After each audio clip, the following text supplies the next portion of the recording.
네, 여랑야랑 시작합니다. 이재명 기자, 첫 번째 주제 갈까요? 예, 감추고 싶은 과거 이렇게 제목을 붙였습니다. 문재인 대통령의 어제 기자회견 후폭풍이 만만치 않습니다. 문 대통령의 적은 과거의 문 대통령 자신이다. 이런 말까지 나왔습니다. 오죽하면 국민들 사이에서 조로남불 뛰어넘는 물론남불 조족조에 이은 문정문이라는 한탄이 나오겠습니까? 네, 조로남불, 조적조, 문정문, 신조어가 쏟아지는데 무슨 암호 같아요. 네, 결국 한마디로 정리하면 왜 과거와 현재의 말이 다르냐 이건데요. 과연 어떻게 달라졌을까요? 수사권은 검찰에 있습니다. 그러나 이 사건은 장관과 대통령에게 있습니다. 검찰의 수사권이 존중되어야 하듯이 장관과 대통령의 인사권도 존중되어야 하는 것입니다. 청와대가 검찰 수사와 인사에 관여했던 악습을 완전히 뜯어고치겠습니다.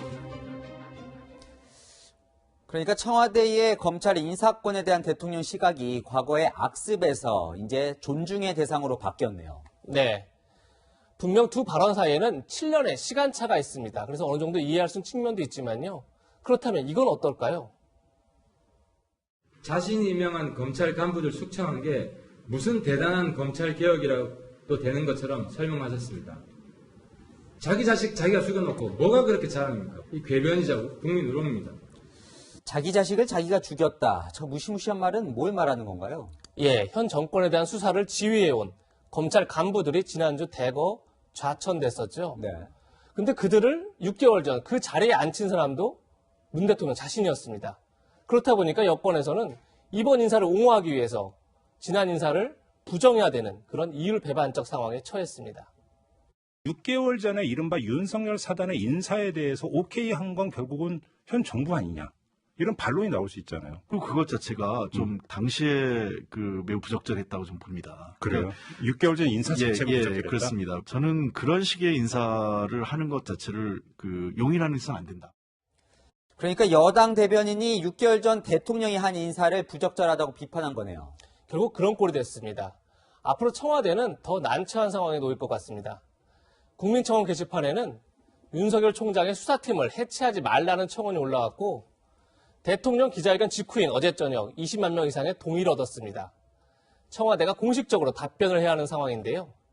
이미 해체한 수사팀을 다시 살릴 수도 없고 그렇다고 대통령의 인사권을 강조하면 과거 발언이 다시 주목받을 테니 청와대 입장에서 이래저래 난감할 것 같습니다. 네, 조국 전 장관의 인권 침해 청원에도 답을 했으니 이건도 답을 해야 할 텐데 청와대가 뭐라고 답을 할지 궁금하네요. 다음 주제 가볼게요. 네, 지금부터는 여당 내부에서 터져나오는 경고음을 들어보겠습니다. 정원까지 재난 보내니까 국민들이 정서적으로 사회적 강자가 아니냐 이런 정서가 있는 것 같아요. 어제 대통령은 조국 전 장관이 고초를 겪었다 이렇게 표현을 했는데 결이 많이 다르네요. 물론 김부겸 의원은 대구적 민심을 전한 겁니다. 하지만 발언 수위는 상당히 높았습니다. 최근 검찰 인사를 두고는 이렇게 말했습니다. 말하자면 권력에 칼을 들이대니까 권력이 뒤통수를 쳤다. 그런 분위기가 강한 건 사실입니다. 아무래도 보수세가 강한 대구가 지역구다 보니까 민심을 신경 쓰지 않을 수는 없었겠죠. 분명 그런 측면도 있을 것 같습니다. 하지만 어제 문재인 대통령의 검찰 비판을 두고 또 다른 여당 의원도 정면으로 반박했습니다. 바로 이 발언을 두고서입니다. 그것은 인사 프로세스에 역행되는 것이죠. 초법적인 권한 또는 권력 지위를 누린 것이죠. 어제 저렇게 검찰이 초법적이다 이 말을 4번이나 했잖아요. 네, 맞습니다. 그러니까 윤석열 총장이 법무부에 인사안을 먼저 만들어 오라고 했다는 것, 그리고 또 제3의 장소에서 만나자고 했다는 게 모두 초법적이다 이렇게 비판한 건데요. 여당 의원조차 생각이 달랐습니다.